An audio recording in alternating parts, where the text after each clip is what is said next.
Assalamualaikum warahmatullahi wabarakatuh. My name is Dita Erika Sintiawati.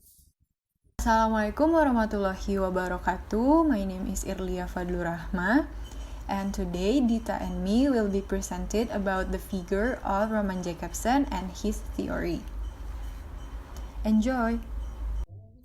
Roman Jakobson was one of the greatest linguists of the 20th century. He was born in Russia and was a member of the Russian Formalist School as early as 1915.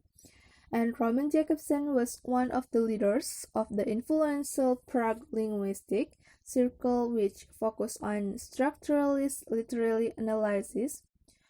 And then from 1942 to 1946, Jakobson taught at the university in New York City. Roman was a linguist and then literary theorist, and his work helped to define modern linguistics and gain its recognition as an independent science. The work of Roman Jakobson occupies a central place in the development of formalism and structuralism, with the Russian formalists to make literary criticism as a scientifically grounded discipline.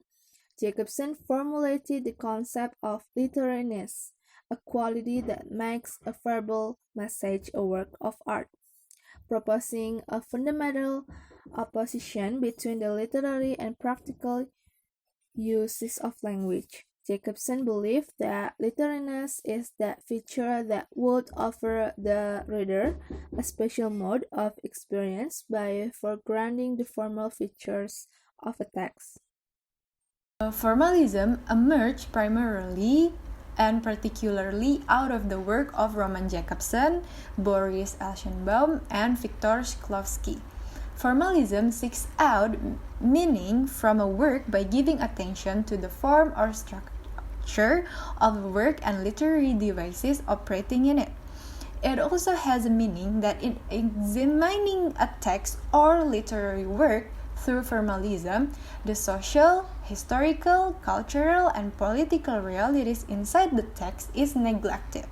So we can say that in formalism, we are like judging a book by its cover, since the one being examined is the text itself, the form, structure, and devices used in the text. So we don't really aware with the background of the text or of the literary work. The main thing about formalism is the text, so we basically analyze the text by the text. Apasia is an impairment of language, affecting the production or comprehensions of speech and the ability to read or write. With the disruption of the brain's ability to use words, it will be unable to mention current objects in the linguistic sense, and its ability to express expression in the form of sentences will also have an effect on reading. In linguistic studies, a person is considered normal if he or she can speak normally in terms of stress, language structure, intonation, and then so on.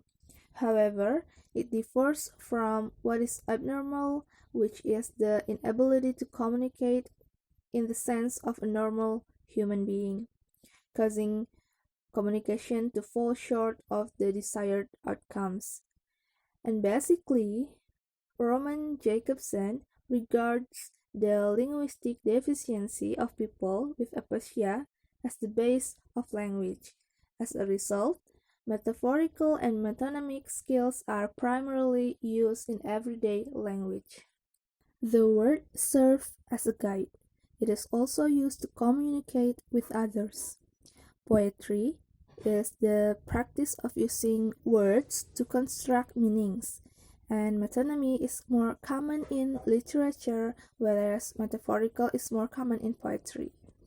Similarly, Jakobson or Roman Jakobson claims that Romanticism and symbolism literary production is more metaphorical, whereas naturalists and realists are more metonymous in nature. In general, the metaphor is based on the literal subject and its metaphoric content being identical or comparable. The term metaphor may refer to the symptom of a literal word being replaced with a figurative word, and what becomes this substitution is the similarity or analogy between the literal and the metaphorical substitutions. The two main rhetorical figures, metaphor and metonymy, are equivalent figures in the sense that they typically propose a different entity as having a status equivalent to what is the main subject of the figure. In poetry, according to Roman Jakobson, two basic aspects of language structure operate, namely rhetorical metaphors, or called similarity, and metonymy is continuity. Roman Jakobson states that metaphors function as a medium for expressing human feelings, such as feeling sad, happy, angry, upset, and then so on. This function can also be called an emotive function. The varieties of aphasia are numerous and diverse, but all of them lie between the two polar types. Every form of aphasic disturbance consists in some impairment, more or less severe, either of the faculty for selection and substitution or for combination and contexture. The former affliction involves a deterioration of metalinguistic operation, while the latter damages the capacity for maintaining the hierarchy of linguistic units. The relation of similarity is suppressed in the former, the relation of contiguity in the latter type of aphasia. Metaphor is alien to the similarity disorder and metonymy to the contiguity disorder.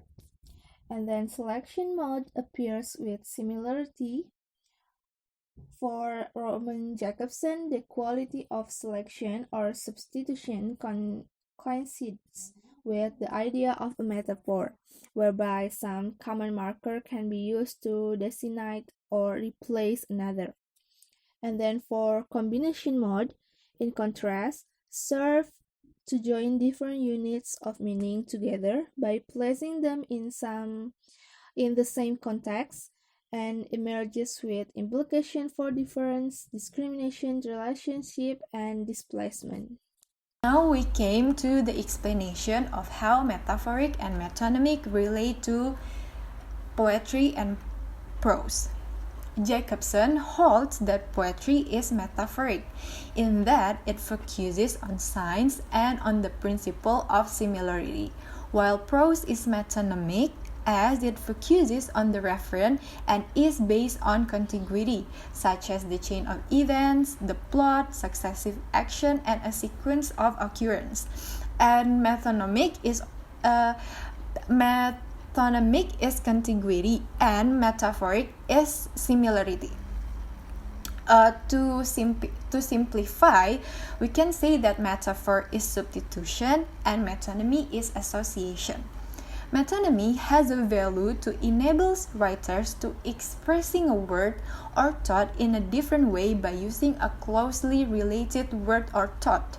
Therefore, this is a method for writers to vary their expression and produce an effect for the reader. That's why metonymy is related to the prose. Here I give the example of metaphor and metonymy. The sentence, "He is a tiger in class," that is a metaphor. The word tiger is used in substitution for displaying an attribute of character of the person. Meanwhile, the sentence, "The tiger called his students to the meeting room," that is metonymy. There is no substitution. Instead, the person is associated with a tiger for his nature.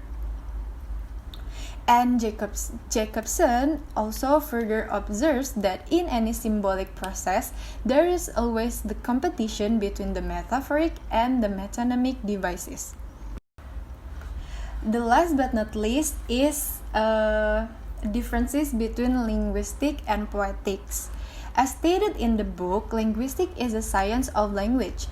So when we're saying about linguistics, we're saying about language. Language is systematical and structural. That's how it should be. If language isn't systematical and structural, the meaning of the language cannot be understood. It goes the same with linguistics. Meanwhile, poetics is a beautiful literary work that use beautiful diction, such as figurative language. In poetics, there are two traditional rhetoric, which the name is metaphor and metonymy. And the example of metaphor and metonymy I've been explained before.